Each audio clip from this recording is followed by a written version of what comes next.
महाराज श्री नमोस्तु नमोस्तु नमोस्तु। पूज्यवर का जयकारा लगाते हैं और महाराज श्री के पावन चरणों में निवेदन करते हैं। जब लोग पूज्यवर मुनि श्री प्रमाण सागर जी महाराज की नमोस्तु। महाराज आज के शंका समाधान में प्रथम प्रश्न के लिए मैं आमंत्रित कर रहा हूं अपने बीच में हजारीबाग से हीरा जी बड़जात्या यहाँ पर उपस्थित हैं। मन सरल वचन सरल सरल आपकी काय। हजारीबाग की जैन समाज आपको नमोस्तु कहे मुनिराज, नमोस्तु करे मुनिराज। गुरुवर, हमने महावीर भगवान को तो नहीं देखा है, किंतु महावीर के रूप में आपको देखा है। किसी को तो आप महावीर भगवान लगते हो, किसी को बाहुबली लगते हो, किसी को मानतुंगाचार्य लगते हो और किसी को तो आप कुंद कुंदाचार्य लगते हो। लेकिन गुरुवर, आप तो मुझे हजारीबाग के छोटे से लाडले नवीन जी लगते हो, नवीन जी लगते हो। नमोस्तु महाराज जी, नमोस्तु महाराज जी, नमोस्तु महाराज जी। महाराज जी, अगर किसी के साथ कोई बातचीत हो जाती है तो हम लोग तुरंत बोलते हैं कि राही का पहाड़ मत बनाओ। तो मतलब महाराज जी, राही तो छोटी सी होती है तो उसका पहाड़ कैसे बन जाता है? कृपया मेरी शंका का समाधान करें। बिल्कुल रोज बनाते हैं आप लोग, बताने की जरूरत क्या। किसी बात को अगर बतंगड़ बना दिया, ओम बात को बतंगड़ बनाया तो समझ लेना राय को पहाड़ बना दिया। तो हमें हमेशा हर बात समझदारी से करनी चाहिए और जहाँ जितना आवश्यक और अपेक्षित है उतना ही करना चाहिए। नमस्ते महाराज जी, नमस्ते महाराज जी। अपने बीच में गुणायतन ट्रस्टी जो मुंबई से यहाँ पर है, नीति जी कलवैया, वे अपना प्रश्न करें। मेरे अनंत उपकारी गुरुवर के चरणों में कोटिशय नमोस्तु। शुल्लक जी को इच्छा में। महाराज जी, किसी किसी मंदिर में ऐसा देखा जाता है कि वहाँ पर जो माली होता है वही ना द्रव्य धोने का और अभिषेक का जल लाता है और बाकी की जो क्रियाएं हैं वो भी करता मंदिर की, और बाकी झाड़ू पोछा का काम भी यानी माली का काम भी करता है। तो ऐसे मंदिरों में क्या ये काम करना उचित है या इसके पीछे कोई मार्गदर्शन दे दीजिए? ऐसा नहीं है। भगवान के पूजन अभिषेक की व्यवस्था शुद्धता और सात्विकता से करनी चाहिए। माली के हाथ में नहीं, भगवान के भक्तों के हाथ में होना चाहिए। ये व्यवस्था ठीक नहीं है। पुजारी की व्यवस्था पुजारी करता है, माली की व्यवस्था माली। जहाँ भी ऐसा होता है वो प्रमाद है, उसे दूर करना चाहिए। नमोस्तु महाराज। अपने बीच में देवरी से सुनील, देवरी सागर पूर्व विधायक सुनील जी यहाँ जैन साहब उपस्थित हैं। एक बार जोरदार तालियों से सम्मान कीजिए। और मैं चाहूंगा अनुभव जी सराफ, गुणायतन प्रचार मंत्री, शिरोमणि संरक्षक, और राजेश जी IAS यहाँ पर विद्यासागर प्रबंधन संस्थान के अध्यक्ष उपस्थित हैं, वे उनका सम्मान करने के। उनके साथ में सुरेंद्र जी जैन पूर्व मंत्री, वे भी यहाँ पर उपस्थित हैं सागर के। सुरेंद्र जी चौधरी सागर पूर्व मंत्री, और साथ में ही दीपक जी जैन साहब शास्त्री दिल्ली से अपने बीच में। गुरुदेव, तरह तरह के प्रश्न आते हैं और रोज शंका समाधान में पूरा देश और दुनिया देखती है। हम लोग भी थक गए, मन में विचार लाते किस तरह के प्रश्न गुरुदेव से पूछे जाएं। हम लोग चूंकि राजनीति में राजनीतिक पार्टी से वास्ता भी रखते हैं गुरुदेव, और सुरेंद्र चौधरी जी हैं, ये भी हमारे साथ हैं। हमारे बाद फिर ये नरियावली से रहे और इन्हें मंत्री बनने का भी मौका मिला। गुरुदेव, थोड़ा सा ये वर्तमान में इतना कठिन समय है। हम लोग पहले कहते थे कि हमारे देश में कितनी जातियां, कितने धर्म, और उसके बाद कहते थे अनेकता में एकता। इस देश में कभी धर्म और जाति के नाम पर वर्ग विशेष को लेकर कभी इस तरह का वातावरण नहीं बना। वर्तमान में हम देख रहे हैं, जबलपुर में एक छोटा सा मामला आया, किसी ने जैन समाज के लोगों को कुछ कहा, दूसरे लोग अन्य वर्गों के बारे में कर रहे। आज इतना आश्चर्य हो रहा है कि हमारे जो मुनि महाराजों का विहार हो रहा है, साध्वी माता जी का विहार हो रहा है, आए दिन एक्सीडेंट्स हो रहे हैं। अभी आप देख ले नीमच की जो घटना हुई, जिसको तो पूरी दुनिया ने और देश ने निंदा की गुरुदेव, कि हमारे जैन साधुओं के ऊपर हमला किया। मतलब जिन साधुओं को कभी किसी से किसी तरह का वास्ता नहीं, वो तो सिर्फ धर्म की रास्ते पर चलते हैं, लोगों को उपदेश देते हैं, लेकिन ऐसी भावनाएं लोगों के अंदर इतनी घृणित कैसे पैदा हो रही कि हम एक दूसरे के धर्म के प्रति भी वार्तालाप, गंदा वातावरण पैदा कर रहे हैं, और जैन साधुओं या अन्य दूसरे हिंसक वातावरण जो मन में पैदा हो रहा है। गुरुदेव देखिए, आपने जो सवाल यहाँ उपस्थित किया है वो बहुत गंभीर है। इस तरह की घटनाओं का घटना हम सबको अंदर से झकझोरती है और लोगों की मानसिकता को भी प्रकट करती है। आपने पहली बात, आपस में राजनीति से जुड़े लोगों का, एक दल विशेष से जुड़े लोगों का, एक समुदाय विशेष के प्रति जिस तरह की अशोभनीय, गैर जिम्मेदार वार्ता प्रकाश में आई, ये बात घोर निंदनीय है। अगर इस तरह की मानसिकता समाज में विकसित हो गई तो समाज छिन्न भिन्न हो जाएगा, सब तरफ अराजकता फैलेगी। ऐसे लोगों के मनोबल को तोड़ना चाहिए और समाज में एक सौहार्द का वातावरण बनाना चाहिए। हर समुदाय में सब लोग अच्छे नहीं होते तो सब लोग खराब भी नहीं होते। हमें व्यक्ति को देखना चाहिए, समुदाय को नहीं। अगर व्यक्ति अच्छा है तो हम उसकी बात करें, समुदाय व्यक्ति खराब है तो हम उसकी व्यक्तिगत बात करें। समुदाय से किसी को नहीं जोड़ना चाहिए, क्योंकि इस तरह से जोड़ देने से हमारे सामने बहुत विषम परिणाम उत्पन्न होते हैं और ये समाज में कुछ लोग विष बोने का काम कर रहे हैं। पूरा वातावरण विषाक्त हो रहा है। हमें ऐसे लोगों का पुरजोर विरोध करना चाहिए और उन्हें इस बात का एहसास कराना चाहिए कि हम लोग चाहे जो बातें सुनने के लिए अब सक्षम नहीं हैं, समाज जागरूक है अपने अधिकारों के प्रति और अपने गौरव गरिमा को बचाने के प्रति, ये बात होनी चाहिए। दूसरी बात, साधुओं पर उपसर्ग, ये बहुत ही असंवेदनशील प्रकरण है, बड़ी क्रूरता का एक रूप है। हमने पहले भी इस घटना पर अपना मंतव्य प्रकट किया। हमें अब ये सुनिश्चित करना चाहिए कि भविष्य में इसकी पुनरावृत्ति ना हो सके। इसके लिए हम प्रशासन को कोशें और लोगों को जवाब दें, ये बात की बात है।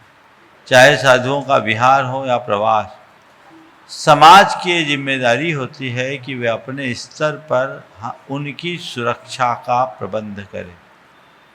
साधु समाज जब भी विहार करता है तो समाज को चाहिए कि उनके निवास स्थल को देखे, वहाँ की लोकेलिटी को देखे, सुरक्षित और निरापद स्थान पर ही उनका प्रवास कराए और विहार के समय प्रशासन को पूर्व सूचना दे, आगे पीछे पुलिस की व्यवस्था हो और समूह में एक जत्थे के साथ साधुगण विहार करें। जिस तरह की सड़क पर दुर्घटनाएं आजकल घटने लगी है, ये बहुत ही गंभीर है, विचारणीय है और इसके लिए समूह में अगर साधु संतों का विहार हो तो बच सकता है। बल्कि आप लोग इतने गाड़ी घोड़ा लेकर के चलते हैं, पीछे एक कोई ऐसा बड़ा वाहन होना चाहिए जिसकी ओट में वो चले ताकि सीधे से कोई अटैक न कर सके। ये व्यवस्था सबको बनाकर चलना चाहिए। एक सलाह मेरी और है कि आजकल सड़कों का जाल बहुत अच्छा बिछ गया, तो मुख्य सड़कों को गौन करके, चूँकि बहुत ट्रैफिक होता है, साइड के सड़कें जैसे खासकर प्रधानमंत्री ग्राम विकास से संबंधित है, साधुओं को ऐसे सर्विस रोड है और ग्राम सड़क योजना के तहत साइड के रोड बहुत होते हैं जो अगर सर्च करने पर लगभग दूरी समान ही होती है, तो उस तरह के क्षेत्रों को भी प्रमुखता से देना चाहिए। समाजों को चाहिए कि वो साधुओं का एक स्थान से दूसरे स्थान तक का विहार पूरी तरह से निरापद सुनिश्चित करे। समाज ये नहीं करेगी तो फिर दिक्कत होती है, प्रशासनिक बातें होती है, कोई घटना घटती है, लोग हल्ला मचाते हैं, थोड़े दिन प्रशासन सक्रिय होता है, बाद में वही हाल हो जाता है। तो प्रशासन को भी हमें सचेत करना चाहिए और अपनी तरफ से भी जागरूकता होनी चाहिए कई बार तो ऐसा भी देखने में आया है कि साधुओं का विहार हो जाता है, प्रशासन को कोई सूचना नहीं होती। तो ये भी गड़बड़ है। प्रशासन को व्यवस्थित सूचना देनी चाहिए।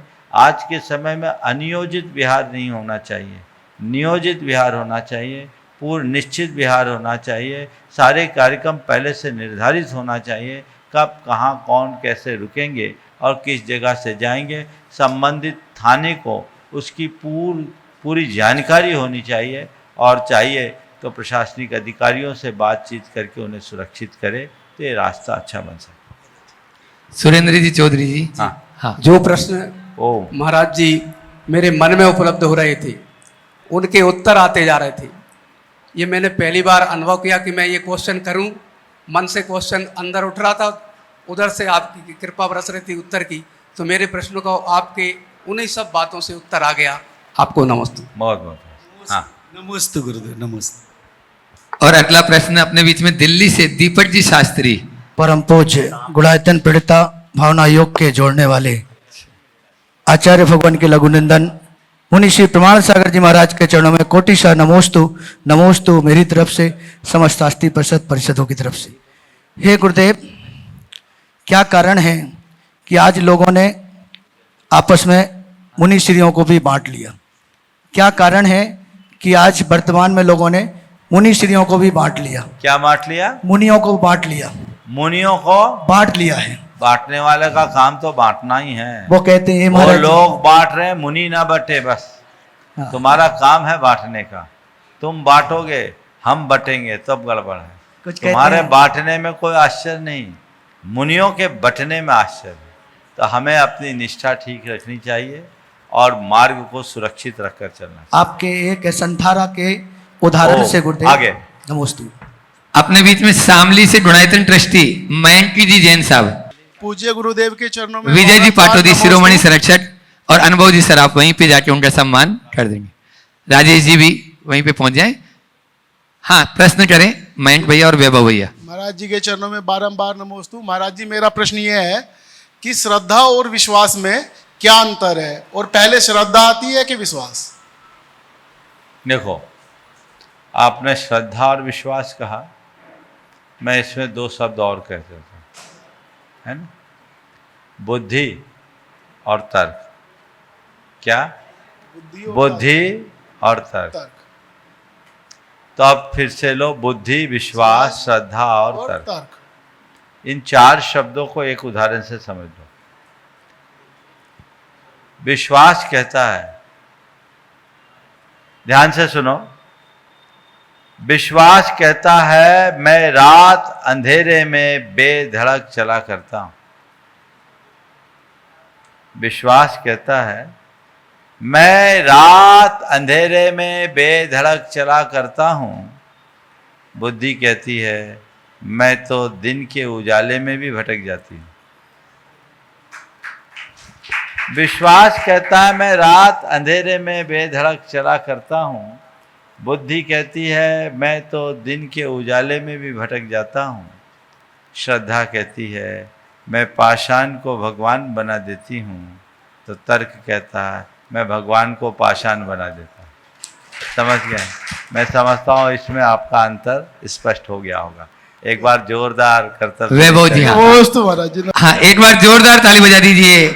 यहाँ के ट्रस्टीगण स्वागत अभिनंदन कर रहे हैं। और आगे आचार्य विद्यासागर प्रामाणिक पाठशाला यहाँ के अवधपुरी समन्वय नगर की सारे नन्हे मुन्ने बच्चे एक प्रश्न कर लेंगे। अर्णव जैन प्रश्न कर रहे हैं। समस्त मुनि संघ के चरणों में त्रैवार नमोस्तु। महाराज जी, मेरा ये प्रश्न है कि 6 लेशियाँ क्या होती हैं और वो हमारे जीवन में किस प्रकार से काम आती हैं?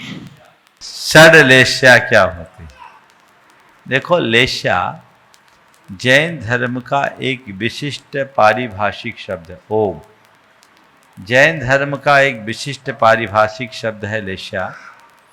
लेश्या को अगर हम बहुत बोलचाल की भाषा में कहें तो लेश्या का मतलब हमारे भावों का रंग, जो हमारे अंदर के कषायों से रंगी होती है। हमारी भावधारा बनती बदलती रहती है, हर समय एक से भाव नहीं होते। कभी हमारे भाव बहुत शुभ होते हैं, कभी हमारे भाव बहुत अशुभ होते हैं, कभी मध्यम श्रेणी के भाव होते हैं। शुभ भाव में भी बहुत शुभ भाव होते हैं, कभी मध्यम शुभ भाव होते हैं। अशुभ भाव में बहुत ज़्यादा अशुभ होते हैं, कभी कम अशुभ होते हैं और कभी मंद अशुभ होते हैं। इनको लेश्याओं के द्वारा जाना जाता है। कृष्ण नील कापोत, कृष्ण यानी एकदम डार्क काला ब्लैक, नील यानी एकदम डार्क ब्लू, समझ गए, और कापोत यानी कबूतर जैसा रंग। ये इसमें डार्कनेस धीरे धीरे कम हुई, सबसे ज़्यादा कृष्ण में एकदम काला, फिर नील में कम और कापोत में और कम।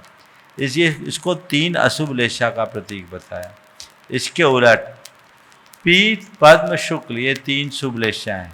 पीत यानी पीला, पद्म यानी एकदम कमल जैसा, और शुक्ल एकदम सफ़ेद हंस जैसा। ये उज्ज्वलता का द्योतक है। ये 3 शुभ लेशाएँ हैं और ये 3 अशुभ लेशा है। ये अलग अलग लेशा प्रधान व्यक्ति का अलग अलग व्यक्तित्व होता है। जिस व्यक्ति का जैसा व्यक्तित्व होता है उसकी भावधारा वैसी बन जाती है, समझ गया। इसको हमारे शास्त्रों में एक बहुत प्रसिद्ध उदाहरण के रूप से बताया गया है और ये जैन मनोविज्ञान का आधार है। 6 लोग एक गांव से दूसरे गांव में जा रहे थे। रास्ते में जंगल में भटक गए, कुछ खाए पिए नहीं, भूख लगी। उनने आम से लदा हुआ एक पेड़ देखा। एक ने कहा ये आम का पेड़ है, कुल्हाड़ी हाथ में थी, इस पेड़ को काट के गिराओ और भर पेट खाओ। वो पेड़ को मूल से काटना शुरू कर दिया।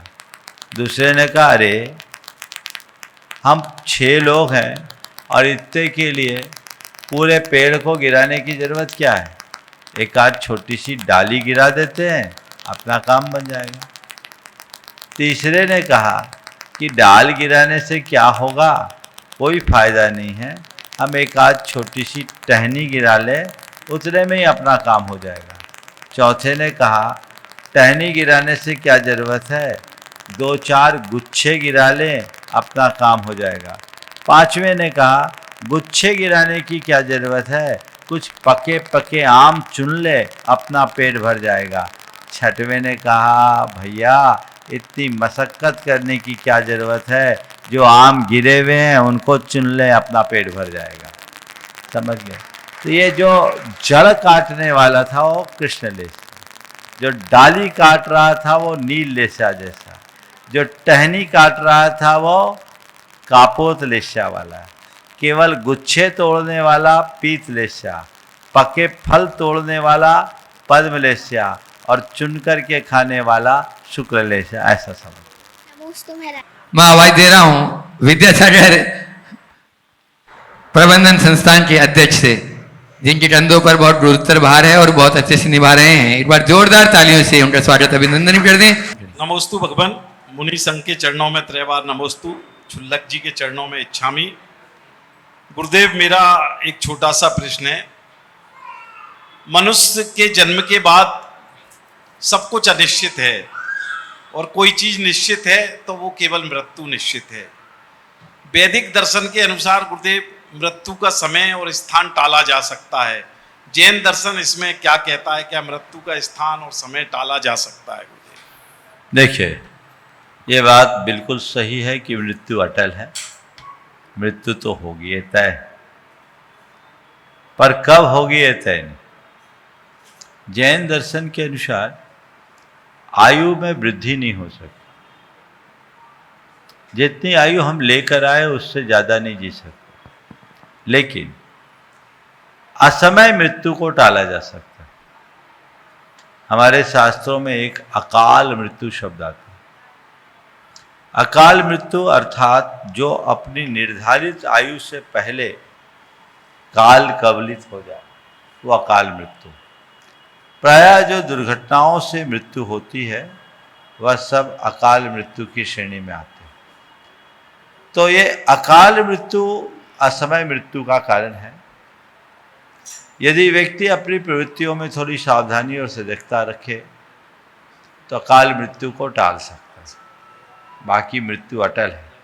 और एक बात और विशेष ध्यान रखने की, वैदिक परंपरा में अकाल मृत्यु का अर्थ अलग लिया है। वहाँ अगर किसी की आयु 100 साल की हो, 60 साल में मर गया, तो 40 साल तक वह प्रेत योनि में भटकता है। जैन धर्म के अनुसार आयु क्षयेन मरणम, आयु के क्षय से ही मरण होता है। तो यदि किसी की एक आयु का एक परमाणु भी शेष है तो मर नहीं सकता। तो ऐसा नहीं है कि मरणोपरांत वो प्रेत योनि में भटकेगा, वो अपनी 100 साल की आयु को 60 साल में भी भोग सकता है, 60 साल में नहीं 60 दिन में भी भोग सकता है, 60 दिन में नहीं 60 मिनट में भी भोग सकता है, 60 मिनट में नहीं 60 सेकेंड में भी भोग सकता है। असमय में भोग लेगा पर आयु को भोग करके ही मरण करेगा। जय नमोस्तु भगवान नमोस्तु। अंजू जी जैन गुड़गांव, गुणायतन ट्रस्टी और प्रमाणित समूह की बहुत सच्ची कार्यकर्ता, एक बार जोरदार तालीम के लिए बजा दीजिए। अंजू जी अपना चरणों में प्रश्न करें। नमोस्तु। और उसके बाद में शुल्लक जी के तैयार चरणों में रहेंगे इच्छामि। 1 मिनट अभिषेक जी जैन अबोध, जो मैनेजर हैं BHEL में नमोस्तु भोपाल। गुरुदेव। गुरुदेव, जब हमारे जीवन की बाह्य चीजों की बात आती है तो हम हर चीज यूनिक चाहते हैं। फिर से बोलो। जब हमारे जीवन में बाह्य चीजों की बात, जब बाह्य चीजों की, हाँ, तो हम हर चीज यूनिक चाहते हैं। मार्केट में जाते हैं तो शॉपकीपर से बोलते हैं कुछ नया दिखाओ, हटके दिखाओ। लेकिन जब हमारे अंतरंग जीवन की बात आती है तो हम अपने पीयर्स या बाहर के वातावरण से प्रभावित होकर वही करना चाहते हैं जो सब कर रहे हैं, चाहे उससे हम व्यसनों की तरफ भी क्यों ना मुड़ जाएं। तो गुरुदेव, हमारे अंदर ऐसी दृढ़ता कैसे आए कि हम बाह्य वातावरण में सामंजस्य बनाते हुए अपनी आत्मा की ओर मुड़ सके और अपने वैराग्य को बढ़ा सके। नमस्कार। देखिए, व्यक्ति का जो दृष्टिकोण होता है सब कुछ उसके ऊपर निर्भर करता है। बाहरी दुनिया में लोग इतने ज़्यादा रचे पचे हैं कि अपने आप को 24 घंटे बाहर से अच्छा दिखाने का प्रयास करते हैं, और चीज़ें जब हम बाहर से अपने ऊपर जोड़ते हैं, आरोपित करते हैं, तो वो दिखती भी है। तो लोग आज अपने बाहरी स्टेटस को प्रमुखता देकर बाहर में जो भी चीज़ है बेहतर से बेहतर करना चाहते हैं, क्योंकि वो दिखता है और उसका लोगों के हिसाब से कुछ ना कुछ एप्रिसिएशन भी मिलता है। भीतर की जो बातें वो अंतर्गत है, उसे बहुत कम लोग, कोई दूसरा नहीं जानता। वो अगर हमारे व्यवहार में प्रकट हो जाए तो उसे भले लोग देख पाते हैं। तो जो भीतर की चीज़ है वो दिखती नहीं है, इसलिए लोगों का रुझान कम होता है। पर जिसको अपने भीतरी जगत का दर्शन हो जाता है, जो अपने आत्मसत्ता की पहचान कर लेता है, जैसे इस बात का आभास हो जाता है कि मैं एक आत्मा हूँ, वो सतत उसे ही चमकाने में लगा रहता है। वो गतानुगतिक बन करके धर्मोपासना नहीं करता, वो एक साधना के रूप में धर्मोपासना करता है, आध्यात्मिकता से जुड़ करके अपनी साधना करता है, और उसमें वो बेहतर से बेहतर करने का प्रयत्न भी करता है। तो अपनी आत्मनिष्ठा जग जाए, आध्यात्मिकता की तरफ रुझान बढ़ जाए, तो ये चीज़ें बहुत अच्छी और व्यवस्थित हो सकती। तो जो युवा पीढ़ी आजकल पीयर के प्रेशर्स में आकर व्यसनों की तरफ मुड़ रही है, तो वो क्या करेंगे? युवा पीढ़ी के अंदर जो व्यसन पीड़िता बढ़ रही है, उसको बचाने के लिए हमें चाहिए कि युवाओं में एक आध्यात्मिक जागरूकता जगाए, उन्हें अपने जीवन के प्रति जवाबदार बनाया जाए, उन्हें इस बात को समझाने का प्रयास किया जाए कि ये जीवन केवल मौज मस्ती के लिए नहीं है। जीवन का मूलभूत उद्देश्य क्या है, ये मौज मस्ती आखिर हमारे जीवन को किस तरह से बर्बाद करता है, लोगों को अपने जीवन में क्या उचित है क्या अनुचित है, तो बदलाव आ सकता। नमस्ते। परिवार छतरपुर से अभिषेक जी जैन अबोध, मैनेजर हैं BHEL में, और उसके बाद में अनूप जी जैन IRS की भतीजी यहाँ पर उपस्थित हैं, श्रुति जी जैन, जैन ज्योति गर्ल्स हॉस्टल। मुनि द्वय के चरणों में नमोस्तु, छुल्लक महाराज जी के चरणों में इच्छामि। महाराज जी, प्रश्न है कि भारतीय शिक्षा पद्धति रही बहुत प्राचीन, भारतीय शिक्षा पद्धति रही बहुत प्राचीन, सोच समझ कर दिया इसको बहुत मलिन, सोच समझ कर दिया इसको बहुत मलिन, इसको बहुत मलिन चाल मैकाले की थी, भारतीय दर्शन ज्ञान सदा आले दर्जे की, शंका गुरुवर आपसे करिए आप निदान, पाश्चात्य से पूर्व का संभव क्या उत्थान, संभव क्या उत्थान। और गुरुवर क्या आज भी हमारी शिक्षा पद्धति कहीं ना कहीं किसी ना किसी रूप में लॉर्ड मैकाले की पद्धति हम फॉलो कर रहे हैं, तो क्या इस पद्धति से हम विश्व का सिरमौर बन सकते हैं? हमारी भारतीय शिक्षा पद्धति का क्या स्वरूप होना चाहिए? ओम, इस विषय में मैंने अनेक बार मार्गदर्शन दिया, और परम पूज्य गुरुदेव का ये स्पष्ट मंतव्य था कि हम भारतीय ज्ञान परंपरा के विकास से ही भारत को आगे बढ़ा पाएंगे। वो भारतीय शिक्षा के मूल तत्वों के पक्षधर रहे, और वे ही नहीं, जितने भी भारतीय संस्कृति को समझने वाले शिक्षाविद हैं वो सब भारत को भारत बढ़ाने के लिए हमें वही शिक्षा पद्धति को आत्मसात करना हो। ये बात अच्छी है कि सरकार ने शिक्षा नीति में बदलाव ली, काफ़ी कुछ बदलाव किया है, लेकिन अभी और बदलाव अपेक्षित है। जैसे जैसे ये बदलाव आगे होगा, परिणाम बदलेंगे। हमें वही चीज़ें जो हमारे यहाँ की एक उक्ति है, सा विद्या या विमुक्ति, वही विद्या है जो हमें दोषों और दुर्बलताओं से मुक्त करे, दुर्गुणों से मुक्त करे, दुखों से मुक्त करे। और वही शिक्षा है जो हमें कला और गुणों में संपन्न बना दे। कला गुणों में संपन्न हुए बिना हमारी शिक्षा अधूरी शिक्षा। नमोस्तु भगवान, नमोस्तु। श्रुति जी जैन, जैन ज्योति गर्ल्स हॉस्टल। नमोस्तु महाराज श्री, नमोस्तु नमोस्तु। महाराज श्री, बचपन से हम बहुत सारे डिसीजंस लेते हैं, वो हमारे पेरेंट्स, फ्रेंड्स और फैमिली से इन्फ्लुएंस्ड होते हैं। उसके बाद हम कभी कभी डिसीजंस जो उनके द्वारा दिए गए होते हैं उसमें कुछ गलतियां होती हैं, बट हमारे पुण्य होते हैं तो हमारे काम सही हो जाते हैं।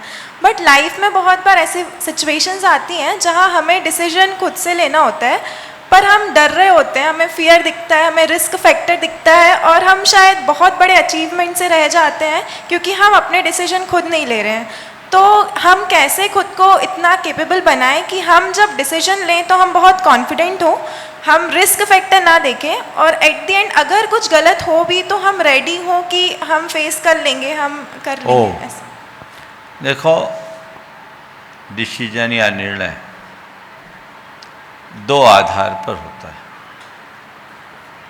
मूल आधार है अनुभव, और अनुभव खुद का हो या अनुभवियों का हो। जब तक हमें जीवन का कोई खास अनुभव नहीं है तब तक हमें अपने सारे निर्णय उन अनुभवियों के आधार पर लेना चाहिए जिन्होंने जीवन को ठीक तरीके से समझा है, चाहे वो हमारे माता पिता हो, घर के बड़े भाई बंधु हों, मित्रजन हों या गुरुजन।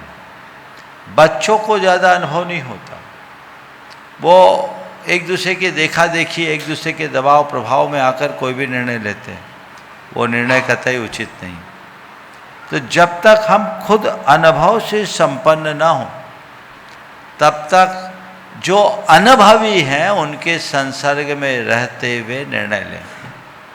फिर हम खुद के अनुभव से निर्णय लें और अनुभवों से सीख लें।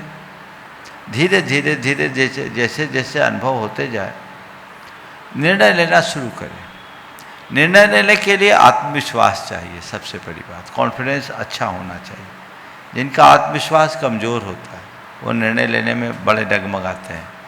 दूसरी बात,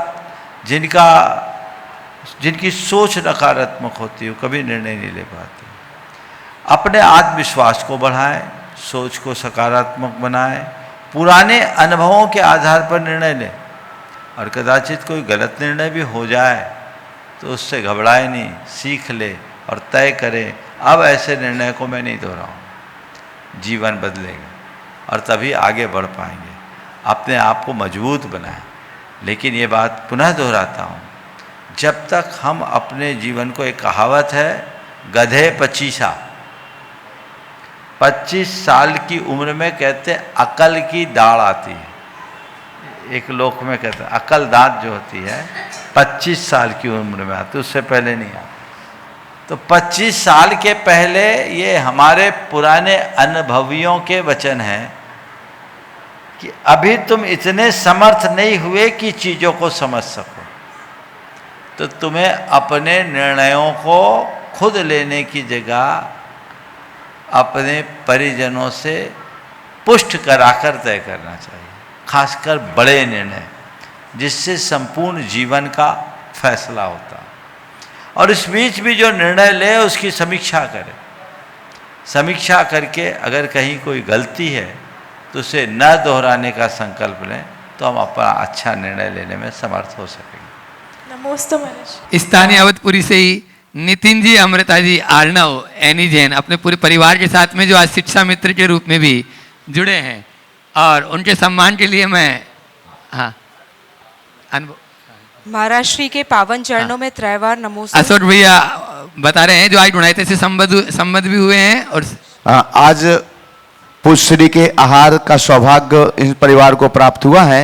श्रीमती सरोज जैन, श्रीमती सुलोचना जैन, श्री नितिन जैन, श्रीमती अमृता जैन, कुमारी अवनी जैन, कुमारी आहना जैन। और आज वो श्री विद्या प्रमाण गुरुकुलम से शिक्षा मित्र के रूप में जुड़ रहे हैं।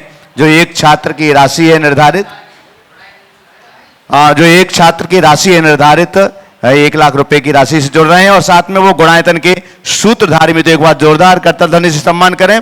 और आपका सम्मान करने के लिए मैं आमंत्रित कर रहा हूं अनुभव जी सराफ और राजेश जी, विजय जी पाटोदी, कृपया सम्मान करेंगे आप जोरदार करतल ध्वनि के साथ में। गुणायतन के सूत्रधार भी हैं और आज श्री विद्या प्रमाण गुरुकुलम से शिक्षा मित्र के रूप में भी जुड़ रहे हैं। साथ ही प्रश्न रखें अपना। आप लोग जोरदार तालियों से एक बार स्वागत कर दें। चलिए अमृता जी अपना प्रश्न करें और उसके बाद में तैयार रहेंगे शशि जी जैन भोपाल। महाराज श्री के पावन चरणों में त्रैवार नमोस्तु है। महाराज श्री, ऐसा देखा गया है कि कई बार जब धार्मिक नियमों व्रतों का पालन करते हैं और पारंपरिक परिवेश जैसे कि हथकरघा को हम अपनाते हैं तो उसे बैकवर्ड, अनएजुकेटेड या पुरानी परंपरा या रूढ़िवादी इस तरीके के नाम दिए जाते हैं। और समाज में ही कई लोगों के द्वारा ऐसे कहा जाता है तो कई बार बच्चे भी अपने माता पिता के साथ वहाँ असहज महसूस करने लगते हैं। तो ये धारणा कैसे बदली जाए कि व्रत नियम और लाइफ स्टाइल दोनों में डिफरेंस होता है, मार्गदर्शन दें। देखिए, मैं तो ये कहता हूँ इसका सबसे अच्छा रूपक यही है कि यदि कोई आपके लिए ऐसा करने पर किसी तरह की अवांछनीय टिप्पणी करे तो आप अपने आप को असहज महसूस करने की जगह अपनी बोली से सामने वाले को रास्ता दिखा दो। उनसे बोले कि इसमें आप भूल कर रहे हो, हम जो पहन रहे हैं इसमें मेरी संस्कृति बोल रही है।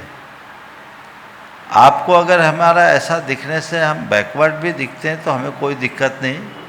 हम आप जैसे संस्कृति विमुख होकर एडवांस बनने से अपेक्षा हम संस्कृति निष्ठ होकर बैकवर्ड बनना पसंद करेंगे। समझ गए? विवेकानंद जी जब भारत से बाहर गए और एक सन्यासी के वेश में गए, उनकी ख्याति हो चुकी थी जब धर्म संसद में अपना पहला जीरो पर उद्बोधन दिया। उसके बाद लोगों ने सोचा कि विवेकानंद को एक हस्ती होगी। एक स्थान पर लोग उनके स्वागत के लिए आए, पूछा विवेकानंद कौन है, तो देखा एक भगवाधारी सन्यासी के रूप में आए। तो किसी ने पूछा कि आप ही विवेकानंद? बोले हाँ। बोले क्या कल्चर है आपका? हम तो सोचे आप कोई सूटेड बूटेड होंगे, यही आपका कल्चर है। तो विवेकानंद जी का चेहरा सांस्कृतिक निष्ठा के गौरव से उद्दीप्त हो उठा और उन्होंने सहजता से कहा, हाँ हमारा यही कल्चर है, हाँ हमारा यही कल्चर है। और हमारे और आपके कल्चर में बड़ा अंतर है। आपके देश का कल्चर आपके कपड़ों से है और हमारे देश का कल्चर हमारे चरित्र से है। कपड़ा एक दर्जी से देता है, लेकिन चरित्र को रचने के लिए गुरु चरणों में जीवन खपाना पड़ता है। तो ये मेरा कल्चर है, तुम्हें लगता है ठीक है, इसमें कंफर्ट है और हमारी मर्यादा है, ये अहिंसा है, इसमें सोचने की बात क्या है। और ऐसे लोगों को बोलो आप भी ट्राई करके देखो। जब आप हमारे जैसे परिधान पहनोगे तो आपको आपके अंदर भारतीयता के दर्शन होंगे, इससे विमुख होंगे तो नहीं। नमोस्तु महाराज श्री, नमोस्तु। शशि जी जैन भोपाल। द्वय मुनिराजों के चरणों में त्रैवार नमोस्तु। सभी शुल्लक महाराज जी के चरणों में इच्छामि इच्छामि इच्छामि। महाराज श्री, हमारी अंतस की एक भावना है कि श्रद्धा भक्ति और समर्पण का इतना फल दो, मेरा अंतिम मरण समाधि तेरे दर पर हो, गुरुवर तेरे दर पर हो। महाराज श्री, लोग कहते हैं कि आदमी को अमीर होना चाहिए, लेकिन हमारे बुजुर्ग कहते हैं कि आदमी को जमीर होना चाहिए। इसका महाराज श्री समाधान करें। देखिए, अमीर और जमीर है ना, जमीर का मतलब क्या है समझते हैं? जमीर उर्दू का शब्द है। आदमी में जमीर होनी चाहिए, अर्थात उसके व्यक्तित्व में गहराई होना चाहिए, उसके चित्त में उदारता होनी चाहिए, मर्यादा से संयुक्त होना चाहिए। मैं आपके वाक्य को संशोधित करता हूँ कि आदमी में संपन्नता हो या ना हो, उदारता जरूर होनी चाहिए। आदमी में संपन्नता हो या न हो, उदारता जरूर होनी चाहिए। संपन्न व्यक्ति को लोग पहचानते हैं और उदार व्यक्ति को लोग चाहते हैं। आप क्या चाहते हो? लोग आपको पहचाने या लोग आपको चाहे? अमीर बनकर अपनी पहचान बनाने में सफल हो जाओगे, लेकिन उदार बनकर लोगों के हृदय में अपना स्थान बना पाओगे। इसलिए लोगों के दिल में स्थान बनाना है तो उदारता अपनाओ। नमोस्तु महाराज। ओ महाराज जी के चरणों में नमोस्तु, छुल्लक जी के चरणों में इच्छामी। महाराज जी, मेरा प्रश्न यह है कि भाव और भावनाओं में क्या अंतर होता है? गुरु और मुनिराज के प्रति हमें कैसी भावना भानी चाहिए कि उन तक हमारी भावना पहुंच सके? ये भाव क्या है? हमारे चित्त में उत्पन्न संस्कारों के तरंग को भाव कहें, और उसके प्रवाह का नाम भावना। भाव उमड़े और भाव में निरंतरता आ गई तो भावना बन गई। तो भाव तो उमड़ते हैं और वहीं के वहीं ठंडे हो जाते हैं, लेकिन जब उसका प्रवाह आ जाता है तो भावना का रूप ले लेते हैं। गुरु और मुनियों के प्रति हमारी भावना क्या होनी चाहिए? एक ही भावना होनी चाहिए कि उनकी चर्या निर्बाध हो सके, हम उनकी जितनी सेवा भैयावृत्ति कर सके वो करें, वे अपने रत्नत्रय का पालन करें, वे अपने मोक्ष मार्ग को पुष्ट करें और उनके सहारे हमारा मोक्ष मार्ग भी पुष्ट होता रहे। अगले प्रश्नकर्ता को बुलाऊं उससे पहले गुणायतन के प्रचार मंत्री शिरोमणि सर अनुभव जी सर आप अपनी बात रखेंगे और तैयार रहेंगे चंद्रकलाई जैन सोनागिर भोपाल। ओ अनुभव।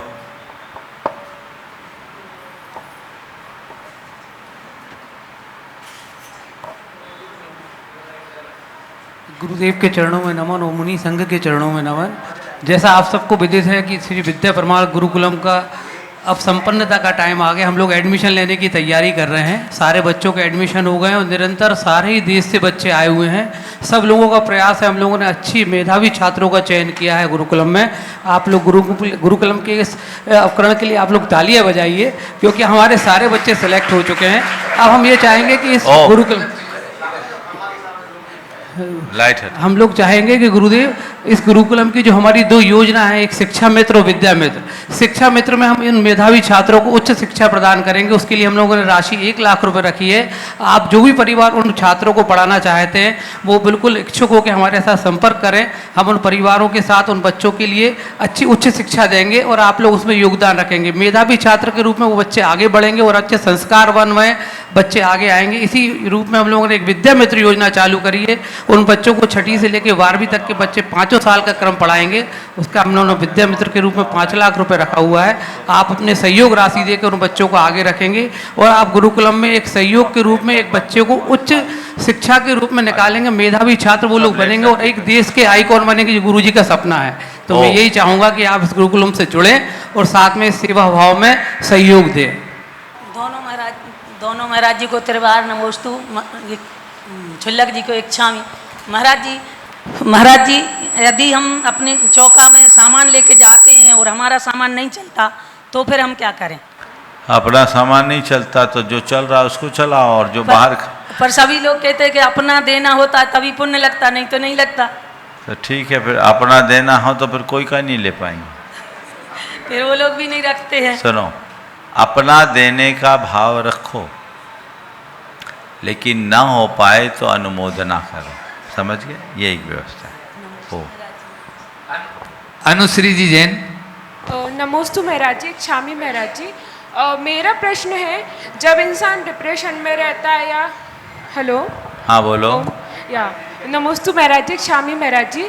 मेरा प्रश्न है, जब एक पर्सन डिप्रेशन में रहता है या एंजाइटी में रहता है तो वो दो तरीके से सोचता है, एक माइंड से सोचता है और एक अपने हार्ट से सोचता है। अगर हम माइंड से सोचते हैं तो हम एक प्रैक्टिकल चीज़ सोचते हैं, और अगर हम अपने हार्ट से सोचते हैं तो हम बेसिकली हम इमोशनली चीज़ें सोचते हैं।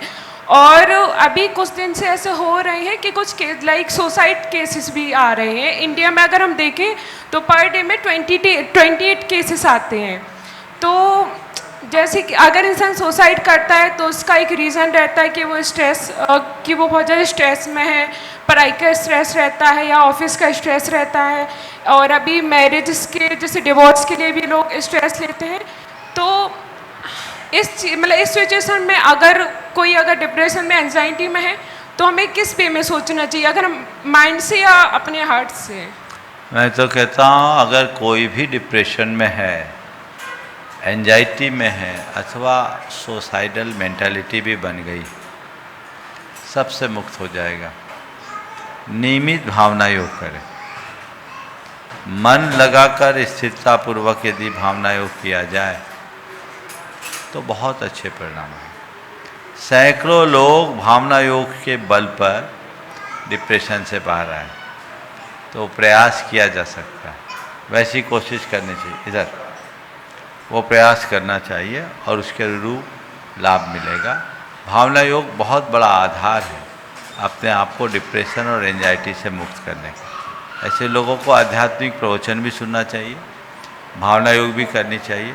बहुत डीप है तो उनको मेडिकेशन भी साथ में लेना चाहिए, पर उसकी ज़रूरत नहीं पड़ेगी यदि ठीक ढंग से भावना योग कर ले। नमोस्तु महाराज जी, क्षामी संकेत गुलदस्ते के पुष्प छुल्ला के हो समादर सागर जी महाराज अपना प्रश्न कर रहे हैं।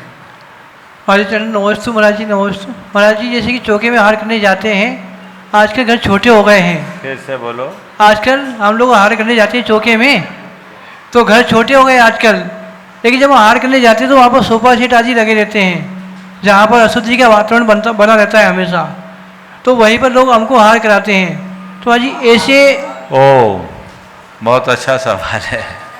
महाराज जी ने कहा कि चौके में जाते हैं, जहाँ सोफा वहीं हार कराते हैं, क्या करना चाहिए?